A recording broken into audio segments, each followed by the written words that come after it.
They didn't just leave my name off the program, they left me off the family tree. I stood in full uniform at my father's funeral, surrounded by strangers calling themselves kin.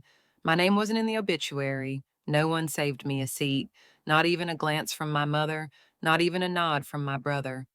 10 years gone, and it was like I'd never existed. But someone remembered, and when he called out my name, my full rank, every head turned. I didn't come to be forgiven. I came so they'd never forget me again. No one saved me a seat. Rows of white chairs stretched beneath a steel gray sky, perfectly aligned, immaculately arranged. The front row reserved for family sat half empty, but not for lack of attendees. No, those chairs were intentionally left untouched, a silent message, louder than any spoken word.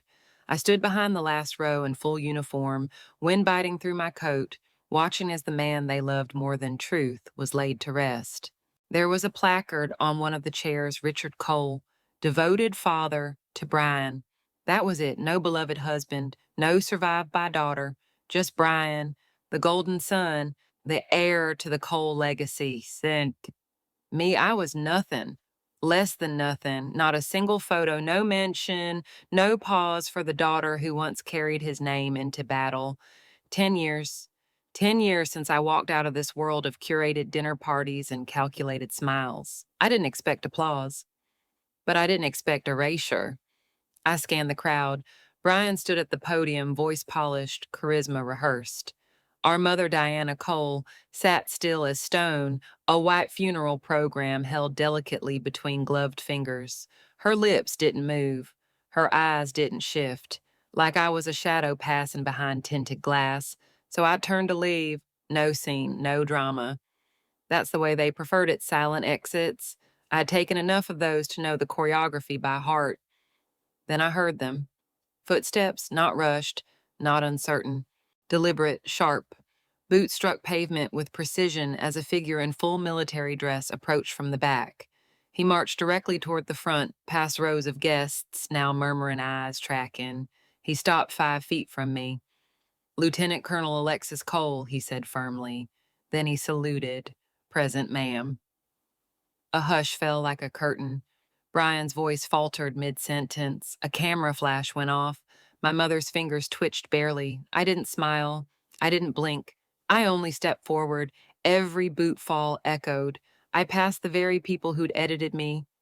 Out of the Cole family narrative, past the brother who inherited everything but honesty, and stopped at the front. The colonel, he looked no older than 30, saluted again. I returned it, and this time no one looked away. They all had to see me. Maybe they wouldn't say my name out loud, but someone already had.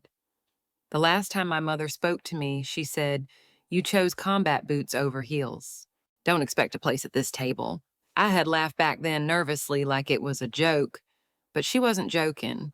And now, standing at the edge of the estate after the funeral, watching the windows glow warm behind frosted panes, I knew she'd meant it.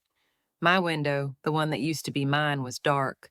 The hallway inside hadn't changed. Marble floors, antique sconces, that awful lemon sage candle still burning like some perfume ad from 2006. But the staircase wall, the one lined with family portraits, it was scrubbed clean. No dance recitals, no commissioning ceremony, no photos of me in uniform laughing with my father. Only Brian. Brian shaking hands with senators, Brian holding up a university diploma, Brian and Mom at some gala with forced smiles and perfect teeth. I stared too long. It wasn't just that I'd been removed, I'd been replaced. My footsteps were quiet against the floor as I drifted toward the old library. My father used to call it the thinking room. Now it felt like a museum no one visited. Books still in the same order, decanter half full with that rye whiskey he hated, but kept for show. And above the fireplace, a new plaque. Brian Cole, preserving the legacy, not our legacy, just his. I let my fingers drift across the frame, but they trembled, not from rage, from the weight of knowing I didn't just lose a father, I'd lost the whole version of him that included me. I was never here according to this room. And that question, that awful, gnawing question, returned, quiet but brutal. What did I do that was so unforgivable? Serving my country instead of serving guests at a fundraiser, Choosing deployments over debutante balls, I turned to leave again. But this time, something caught my eye, a drawer in the side desk, brass handle, scratched. It had always been locked. I reached for it on instinct, not logic. And as I did, there it was, a small brass key. I hadn't even realized I'd been clutching it since the cemetery. Jenna, she had pressed it into my palm as we hugged barely a moment, no words.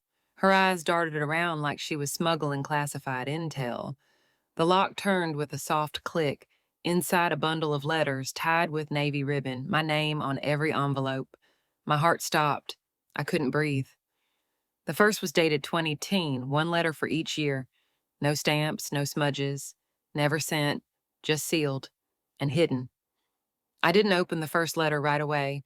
I just sat there staring at the ribbon like it was a live wire. My hands shook so badly I had to brace them against the desk. 10 envelopes, 10 years, all addressed to me in my father's looping, careful handwriting. Why hadn't he sent them, or had he tried? When I finally untied the ribbon and slid out the top envelope, my name stared back at me, Alexis. Just that. No rank, no formality, just my name. Inside the letter was short. I saw the footage from Kandahar. You moved like you were born for it. Your mother says it's best to let things go, but I can't. I'm proud of you. I always was. I just didn't say it loud enough. I read it twice, then again. My throat tightened. He had seen me, and he hadn't stayed silent. They'd silenced him. I rifled through the rest, skimming the dates 2014, 2015, all the way to the year he died. Then something heavier slid loose from the back of the drawer. An envelope with a Department of Defense seal. My stomach dropped. Inside a transfer authorization. Vanguard protocol, my father's signature, appointing me as successor. It was everything I'd lost on paper, but it had never been submitted. No timestamp, no routing code, no digital signature, no processing record, just shelved. I flipped it over and froze. There it was, second signature Diana Cole, title civilian, oversight chair. My own mother had countersigned the order and buried it. 10 years ago, I was removed from Vanguard after an intel breach during a covert mission in Turkey. I thought it was bureaucracy, bad timing, maybe even my own fault, but it wasn't. She sat on the board. She made the call. The silence in the room twisted into something sinister. The space wasn't peaceful, it was curated, like everything else in this house. She could have told me, could have said I did it to protect you, but she hadn't. She just stood there for 10 years and let me believe I'd failed. I gripped the transfer order tighter, knuckles white. He chose me not as a daughter, but as a commander, and she made sure the world would never know. A creak at the door made me turn. It was Noah. He didn't say anything, just stepped inside slowly, as if he'd wandered into someone else's grief. I figured he said softly, "You might need someone to witness this." I didn't reply, but I didn't ask him to leave either. Noah stood there like a ghost from a chapter I'd slammed shut. Same eyes, same quiet gravity, same way he always looked at me, like I wasn't broken, just unfinished. "I didn't come for them," he said, finally nodding toward the window. "I came for you." I should have asked why, should have demanded where he'd been when everything collapsed, but I didn't, because deep down, I already knew. "They made you choose," I said. He didn't deny it, just looked down at the bundle of letters in my hands. "I told your mother once I wanted to marry you," he said. She didn't even flinch, just said, "Alexis doesn't belong in someone else's shadow. She belongs in a file cabinet." I laughed. It came out more like a choke. He stepped closer. "She made sure I couldn't find you. And I was too damn scared to fight back then. I wasn't," I said sharper than I meant. "I fought. And she made sure I lost." The envelope from the Department of Defense still sat open beside me. Proof. Intent. Betrayal signed in blue ink and sealed in silence. And yet, here we were, yeah, still chasing ghosts through a house that never wanted us to exist. He took a breath. "There's more, Lex. He only ever called me that when things were about to hurt." He pulled out a folder, old frayed, marked with military stamps. "I have a contact. She got this for me after I asked her to look into the ethics board vote." He opened it to reveal a transcript, official minutes from a closed review session 11 years ago. Line 4. Timestamp 0942. Diana Cole. Her loyalty is inconvenient. If she stays in the program, Richard's foundation becomes visible. We can't risk that. Remove her before Q4. I didn't breathe. Not insubordinate, not reckless, just inconvenient. They erased me to protect Brian, to keep the foundation money flowing through his campaign. They sold my silence, Noah whispered. She didn't just cut you out. She sold the lock, the door, and the damn house. I stood up, the weight of the past decade pooling in my ribs, like concrete. Who else knows? No one yet. I stared at the file, then the letters, then him. Then let's make sure they all do. His smile was bitter. You always were better with a war plan than a wedding. Good, I said, grabbing the file. Because I'm done being buried. The hearing room inside the federal chamber was colder than I expected, not from the air, but from the posture. That brand of stiffness you only see when people are unsure whether they're about to witness a redemption arc or a total collapse. I walked in wearing full dress blues, my ribbons perfectly aligned, my medals polished until they caught every whisper of light. The Vanguard Protocol insignia, a program I had nearly died for, rested heavy over my left breast. For years they kept me out of this room. Now I was center table. Reporters lined the gallery, officials from Defense Ethics Appropriations. And right there in the front row, like royalty perched on a throne, sat Diana Cole, my mother, impeccably dressed in charcoal silk, not a single strand of gray hair out of place, her expression carved from polished granite. She didn't blink when I entered, just crossed one leg over the other and adjusted her gloves. Beside her, Brian shifted uncomfortably, his jaw clenched the way it always did when he was about to lose control. Good. Lieutenant Colonel Alexis Cole, the lead senator, began. You're here to present evidence regarding your removal from the Vanguard Protocol and the suspected misappropriation of your father's foundation. I leaned into the mic. Yes, sir. I didn't embellish, just laid out the truth like a blade on a table. The unsigned transfer order from my father, the letters never mailed, the ethics board transcript with my mother's voice calling me inconvenient, the money trail, $2. 7 million rerouted through 2 shell charities and into Brian's campaign packs. Every document projected behind me, every whisper in the room grew louder. And then, the twist. I also have supplemental testimony, I said. The room hushed. That's when Diana stood. She didn't ask permission. She simply rose, walked to the center floor like she owned marble, and faced the panel. My daughter is acting alone, she said coolly. My late husband never intended for family matters to become political fodder. Alexis has always been intense, but this is emotional, not credible. I could hear Monica, who sat behind me, exhale sharply. I stared at my mother, this woman who once braided my hair before military parade rehearsals, who kissed my forehead before my first deployment. And now she stood not to defend me, but to finish what she started. The senator cleared his throat. Colonel Cole, do you wish to respond? I reached into the folder and slid out the flash drive. The screens lit up. A voice played through the chamber. Diana Cole. Remove her before Q4. If she stays, we lose control of the foundation. She's loyal, but that makes her dangerous. Silence, then gasps. A single press badge hit the floor with a clink. I met her eyes. You gave your statement, Mom, 11 years ago. She didn't reply. She didn't have to. She turned and walked out, her heels echoing like a gavel. When the doors closed behind her, I didn't feel victorious. I felt hollow, the kind of hollow that comes when you finally expose the truth. But the cost was naming your own mother as the enemy. The lead senator adjusted his glasses slowly, like he was buying time to recompose the chamber. Colonel Cole, he said, voice steadier now. Pending full investigation, your command status within the Department of Defense is reinstated effective immediately. I nodded once. Understood, sir. There was no applause, just that same heavy silence. I stood from the table, my boots loud against the marble floor. Reporters scribbled furiously. Camera shutters fired like distant gunfire. Monica met me at the side of the room with a curt nod, her lips pressed tight, but proud. We didn't speak until we were outside. The afternoon sun split through the clouds like judgment. You just cracked a legacy open on live television, she said. You okay? No, I admitted. But I'm done being quiet. She smiled just slightly. You were never good at quiet. An hour later, I stood in the west corridor of the Hall of Honor, where portraits lined the walls in order of rank sacrifice and service.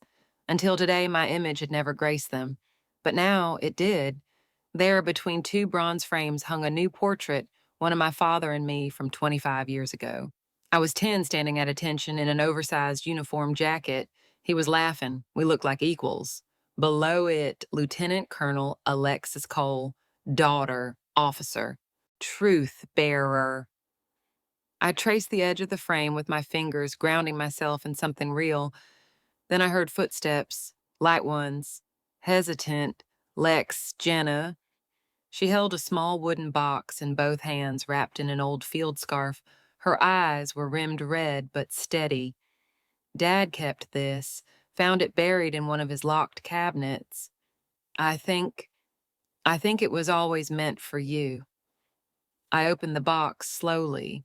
Inside the original Vanguard Protocol medal, untouched, unawarded, still waiting. I ran my thumb along its cool metal edge. He never gave up on me, I whispered. No, she said, but Mom made sure he couldn't reach you. I nodded. Not anymore. Outside, as I prepared to leave the building, a young journalist rushed toward me, recorder in hand. Colonel Cole, one question: do you forgive your mother? I paused, then looked her in the eye. Forgiveness isn't silence, I said. It's choosing to remember who I am, without asking permission. Then I walked away, not erased, not hidden, but restored. The ceremony wasn't supposed to be public, but once the transcripts went viral, once the media got their hands on the audio, there was no hiding anymore.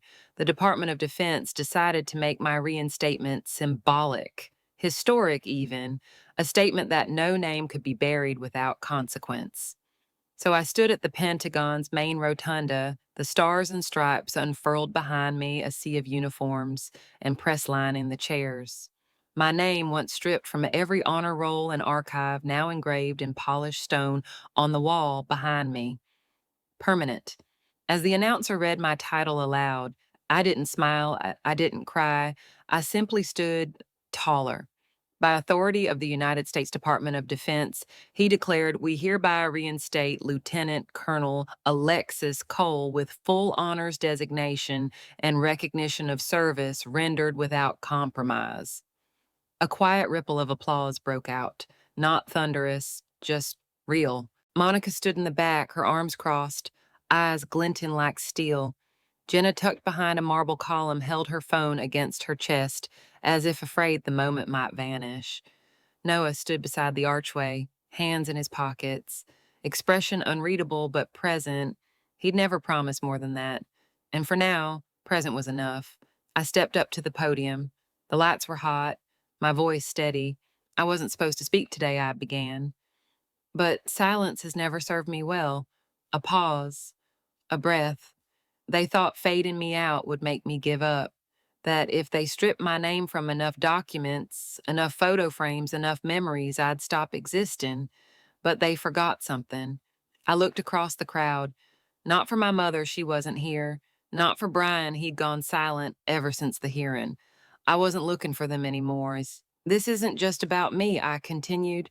It's for anyone who's ever been told they're too inconvenient to be remembered. Who's ever been left off the invite, the obituary, the story? You don't need permission to exist. You don't need a seat at their table. You build your own. I stepped down it, and the metal from the Vanguard box rested in my coat pocket, heavier than before. Not a burden, just truth carried quietly. Later, I returned to the family estate one final time. No suitcases, no grand declarations, just one small act. I walked into my father's library, the fire cold in the hearth. I stood before that plaque above the mantel, preserving the legacy, and I added something, a brass nameplate. Simple, firm, Alexis Cole, Vanguard. Let them repaint it. Let them try to undo it. But now my name was in the house they tried to erase me from. And this time it wasn't going anywhere. I didn't win a war. I reclaimed a truth. There's something brutal about realizing the people who raised you, who called you family, can weaponize silence better than any enemy ever could. But there's something liberating too in learning you don't have to stay erased. I didn't burn the house down. I didn't scream or beg or plead. I stood, and sometimes that's enough. Enough to make history notice, enough to make power shift in its seat, enough to remind every overlooked daughter, son, sibling, or soul that being forgotten isn't the end of your story, it's the middle, and you get to write the rest. If you've ever had your name left off the list, your picture taken off the wall, your worth dismissed because it didn't fit someone else's narrative, know this: you are not alone. You don't have to disappear just because someone pretends you did. So tell me, did Alexis do the right thing by standing up even when her entire family tried to silence her, or should she have walked away and left the past in the past? I'll be reading every single comment, every whispered truth you've carried, and if this story stirred something in you, hit subscribe. Not just for more stories like this, but because voices like yours deserve to be heard. Until next time, stay bold, stay remembered, and never ask for permission to exist.